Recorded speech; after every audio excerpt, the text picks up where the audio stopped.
Hello, everybody, and welcome to this edition of the Taking Control of Your Diabetes podcast. I'm one of your hosts, Dr. Jeremy Pettis. I'm joined, as always, by my good friend and colleague, Dr. Steve Edelman. And if you're just tuning in, we are both adult endocrinologists working at the University of California, San Diego. We've both been living with type 1 diabetes since we were 15, and both work, obviously, for Taking Control of Your Diabetes, the not-for-profit that Steve founded almost 30 years ago now. All right, so this is our, second edition of kind of men's health, I suppose we're talking about. And this is going to be about erectile dysfunction. And why are we talking about this? Well, it's extremely common in kind of all men, and we'll give some statistics, but even more prevalent in people with diabetes. So, Steve, anything you want to say off the top? I would say yes. This is a condition that affects the individual living with diabetes and his partner. And so it's one of those areas where you can really get some help and make a lot of things better about your life, your relationship, your personal self-esteem. So it's an important topic. No, I totally agree. And I think this is something that, make people prone to the giggles or whatever. We're just talking about, getting it up, like what's the big deal? But that can be so important in a man's, like you said, self-esteem, their how they view themselves. I'm not a man if I, can't get an erection. Their partner, their relationship there's so much that goes into this that it's extremely important to acknowledge that it's common. If you do have issues with the ED, get it treated, because there are so many treatments now that are actually quite effective that we'll get into. So, to kick it off, like some statistics I think are helpful. So I was pulling this up, and first just looking at rates of erectile dysfunction in men without diabetes. And these numbers are kind of easy to remember that at age 40, it's about 40% of men that have some erectile dysfunction. And at age 70, that goes up to 70% of men. So extremely common in kind of, I guess, supposedly otherwise healthy men. Now, if you add diabetes to that, those rates go up somewhat significantly. So it's very, very common. So what is erectile dysfunction, Steve? Does it have a definition? It definitely does. It's short, it's simple, and it makes a lot of sense. That you have to have enough rigidity to have sexual intercourse. Okay. It's very simple.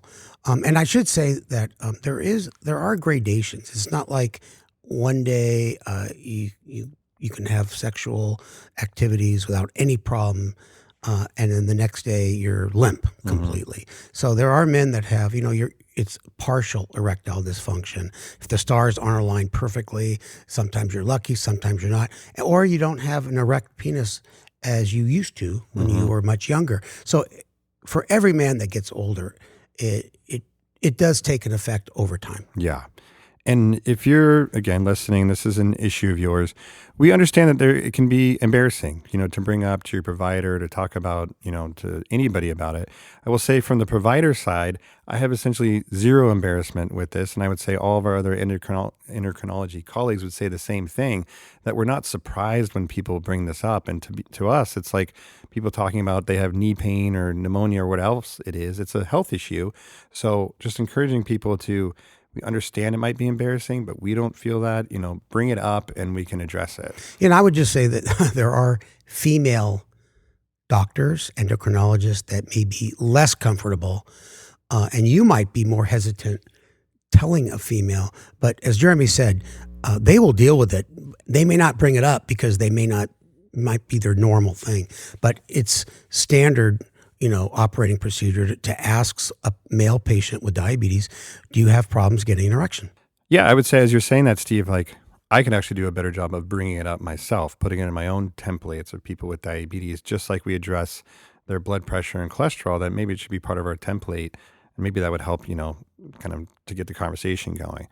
So when we talk about seeing your doctor, it's your healthcare provider, it's really, you tell them the symptoms, you're having issues with, erectile dysfunction. And before we jump into kind of treatment, medications, et cetera, it's really important to talk about these other lifestyle issues or things that can increase your risk of getting erectile dysfunction. So first is sticking with diabetes. Why is it more common that people with diabetes have erectile issues, Steve? Yeah, because people with diabetes end up having not only problems with their blood supply, vascular issues, but they also have neuropathy or nerve conditions. That's part of the autonomic neuropathy category. You know, we talk about peripheral neuropathy where you get pins and needles and numbness in your feet. This is another type of neuropathy that affects the, I would say, the structures and the muscles around the penis. And if you don't have nerve innervation, then that'll cause erectile dysfunction. And I think that's an important thing because people with diabetes have a higher level of those two issues.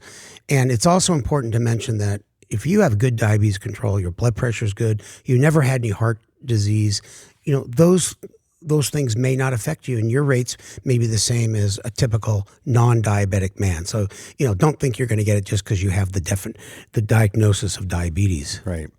So part of your treatment of erectile dysfunction should always be blood sugar control.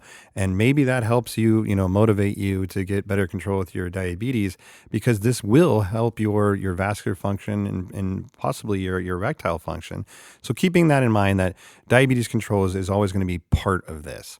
Now, the other two big lifestyle things that are big when it comes to ED is one is alcohol consumption. Drinking more can cause more issues with erectile dysfunction, and actually stopping or cutting down can improve it. So it's, again, something to think about, that if you're thinking you should cut down, and, this is something that to be aware of, that can actually help significantly. Well, Jeremy, I know that if you're drinking heavily the night that you engage in sexual activity, that can cause interference. So you're saying even if there's no alcohol in your system, but you drink a lot at other times? Use, we know that alcohol use in general can cause neuropathy. Also, issues with kind of like nerves can exacerbate, peripheral neuropathy. You can do the same thing with, erectile issues. So keeping that in mind, officially the recommendations are no more than 2 drinks a day for men and 1 drink a day for women. And I always make the joke that these don't roll over. Unfortunately, you can't collect them and store them up for the weekend. But just keep that in mind. This might be part of the kind of workup. If you come in talking about this, your doctor might talk to you about alcohol. And the other absolute biggie is smoking. And that just goes for everything with diabetes. And it's probably the number one intervention you could do for your health across the board. I don't care what somebody's A1C is or whatever. When they walk in the door, if they're smoking a pack or more a day, that's going to be the most effective thing you can do, is cut back, stop smoking. And especially when it comes to ED, smoking is just a killer. Yeah, it's a killer for heart disease too. And, we're the first to acknowledge that stopping smoking, nicotine addiction, is tough. So, if you're hooked on cigarettes, we feel for your pain and your addiction, and get help. There's many different therapies for that. It's not really the topic of this podcast, but that's probably the single best thing you can do for your health. Yeah. Okay. So these are important things to mention. And let's say, you've talked about this, address these different things in one way or another. And it comes to, okay, what do I do about it? What are the medications? What are the options for treatment? And Steve, why don't you take it away? Start with the most common.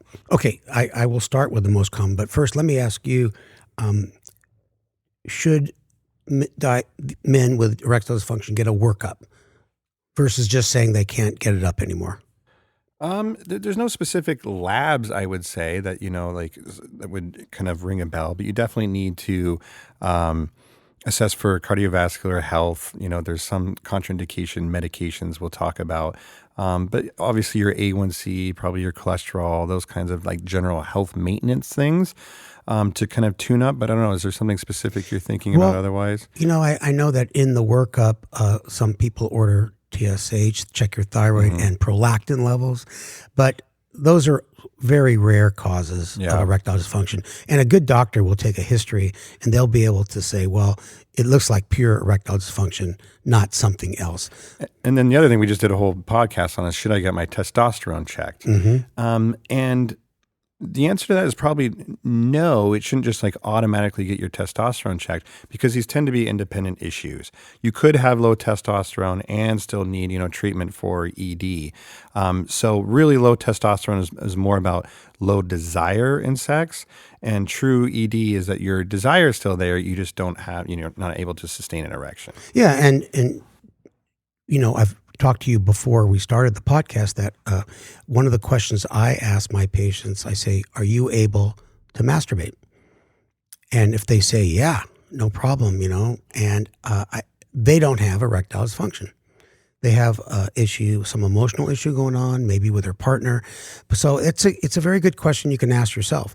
And if you cannot get it up at all, anytime, no matter what, that's a pretty good chance you have erectile dysfunction.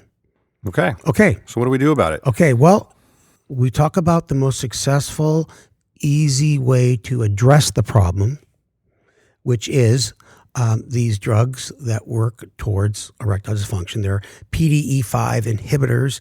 I'll spare you the name, but drugs like Viagra, Levitra, Cialis. And they are medications that you take orally. The Cialis is, I would say, my favorite to prescribe. Want to make that clear? Thanks for clarifying. Because it does stay in your system longer. It's at least a day and a half. And, if you get in a fight with your partner, you're all ready. You got the roses, you got the candles, and then you get in a big old fight. You got a little more time to make up and have that drug in your system. It's true. Viagra is excellent. It was the first one, and it can cause a headache, and it can give some people a kind of a feeling like they're looking through blue sunglasses, which go away. Not dangerous. And Levitra is like Coors Light. It's better than nothing, and it might be all that your insurance approves. And I have a friend that lives in Israel, and he gets Levitra.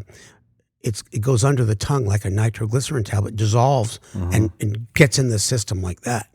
So, there are different formulations in different countries, but the good news is they are generic now. So, and I've heard. What's your favorite, Jeremy? Well, I was going to say Cialis because I don't know if this is your phrase, but I've heard you call it the weekender before. You take it on a Friday or whatever, and you're good for all weekend. And I think it's important for people, I think most people know this, but some don't. And it's not like you take these pills and you're walking around with an erection all day long. Well, speak for yourself. But now we know why it's your favorite, I guess. Yeah. So it just, it can increase the blood flow to the area in the event of like stimulation. So it just like makes you able to kind of respond to sex or sexual stimulus as you normally would. Jeremy, that is such a great point. And I have forgotten one of my favorite lines talking to patients. You can't just be reading a book about growing tomatoes and expect to get an erection and have sexual intercourse. And I had a patient who told me it wasn't working. And I said, "What were you doing?" I was reading a book, a boring book. On tomatoes. I just made that part up, but he just thought that you take it and you get an erection. So it's a great point. You have to have sexual stimulation. Yeah. That's the phrase I'm looking for. Now, even though these things are generic, they can still be difficult to get in the sense that the number one complaint I hear from people is that I don't get enough pills.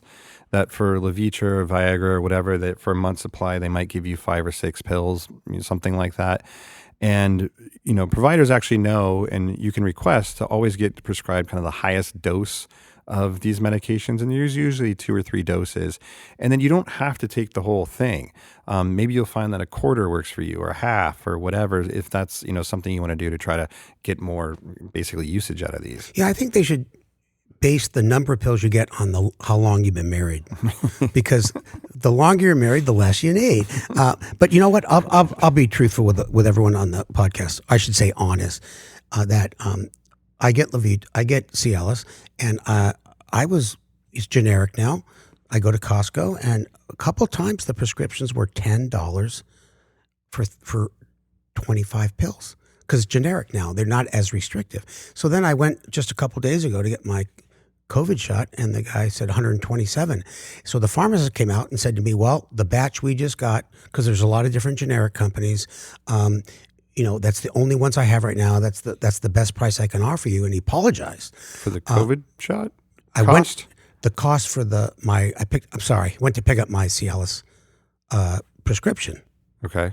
At the same time getting my COVID shot. Okay. Sorry. I'm sorry. Super confused. Yeah. All right. So all of a sudden your price jumped way up. Yes. Okay. I'm sorry. Yeah. And he said, "Give me a couple days and I'll find we'll get another batch in for the lower price. It's the same stuff. Mm-hmm. And I get the 20 milligram because, as you said, it comes in 5, 10, and 20. You might as well get the highest dose and break it in half if you don't need the whole thing. Mm-hmm. All right. Well, good to know. Yeah. And you got your COVID shot, apparently. You know what? After they gave me the shot, I asked to put it on my card, and he said, "No, we don't have the COVID shot here. That was a mistake that we texted everybody. I gave you the flu shot." So I got the flu shot. It's the most confusing story I've ever heard. Okay. It's not. I went for the COVID shot, but they gave me a flu shot instead. Got it. Okay. And I was picking up my prescription. Got it. All right. So Jesus. lesson there is that you can bargain at the pharmacy, apparently, is what I've learned. So anyways, okay. So you try these medications, they work. The side effects, we mentioned some, headache. Cialis has actually been noted to sometimes cause low back pain in people, but generally very well tolerated. Now let's say that you try the max dose even, and it's not working. What else can you try? Yeah, and that does happen. Not everybody responds. I think there are other options. Now, this one sounds like a torture, but you inject a medication called prostaglandin in the side of your penis. And right away, it causes engorgement of the two main areas where that blood flows into, the corpus cavernosa. And then you can have a very hard erection for a couple hours, and it wears off and goes away. You draw it up yourself, you inject yourself, and I have never found a male patient who takes it that said it hurts. Apparently, there's very little nerve endings on the shaft of the penis. The other thing that you could try is what we call a Erectile device. You put this long cylindrical tube over your penis. There's a suction pump that pumps blood into those cavernosas, and then after your penis is erect, they take a big, thick rubber band with a big diameter with wings on it that you can pull on it without having to get underneath the rubber band, and you put it on the base of the penis and prevents the blood from leaving the penis. And that's a non-surgical way. It typically works in men who have understanding long-term partners. Mm-hmm. So you don't have to say, "This is the first date, excuse me. Yeah. I got to get out this device." And it does work. It definitely works. And it may not be the hardest erection you've ever had, but it's enough for sexual intercourse, and that's what people want. And I would say, just practically, if you are at the stage that you've tried kind of the common pills and they're not working, the next step would be actually being referred to somebody who kind of specializes in this. And that would be usually a urologist. And sometimes there's men's health clinics or whatever, but they're typically run by urology. So if you get to the point where you're doing injections or, these assistance devices, it's probably time to, there's just not that many primary care doctors that know kind of that much about this topic. Yeah, you're right. And I think I know several urologists in San Diego that specialize in infertility and erectile dysfunction. Mm-hmm. And they have spoken at our conferences when we used to do face-to-face. And of course, you're going to go to a urologist if you want the ultimate cure, which is putting in a penile implant. Mm-hmm. And that, unfortunately, is not covered by insurance companies, but they have several implants they put in those corpus cavernosus, those long, big cavities that hold blood. And on the one end of the spectrum, it's kind of like a Gumby. It's flexible. It goes in easy. Surgery is easy, minimal side effects. It gives you an erection that's firm enough to penetrate and have sexual intercourse, but it's not so hard that you can't tuck it in your pants and be obvious to everybody walking around. And then on the other end of the spectrum, they have implants that you can put in those areas, and you pump them up yourself with a pump that's put into the testicular sac, and as hard as you like. And then when you're finished, you deflate it.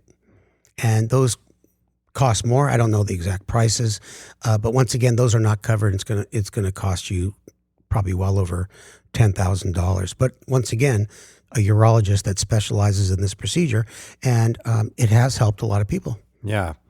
Well, I think for me, just hearing all these different treatment options, it's pretty amazing. So people shouldn't just feel down and out. I mean, first of all, tell somebody, start with the treatment. If you tried something that didn't work, there's other things to try. And I've heard you say, kind of back to how we started this, that erectile dysfunction is really like a couple's disease, couple's problem. So as much as you can bring your partner into this, being open and honest about you're taking these medications or trying this or trying that, I think will be ultimately helpful, because the goal is not simply all the time just to have sex, but to, continue with your relationship, intimacy, all of that. Yeah, and know that it's a common issue as any man ages.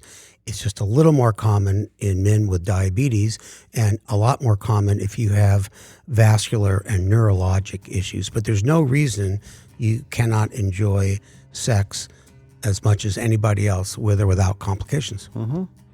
Well, I think we'll leave it there then.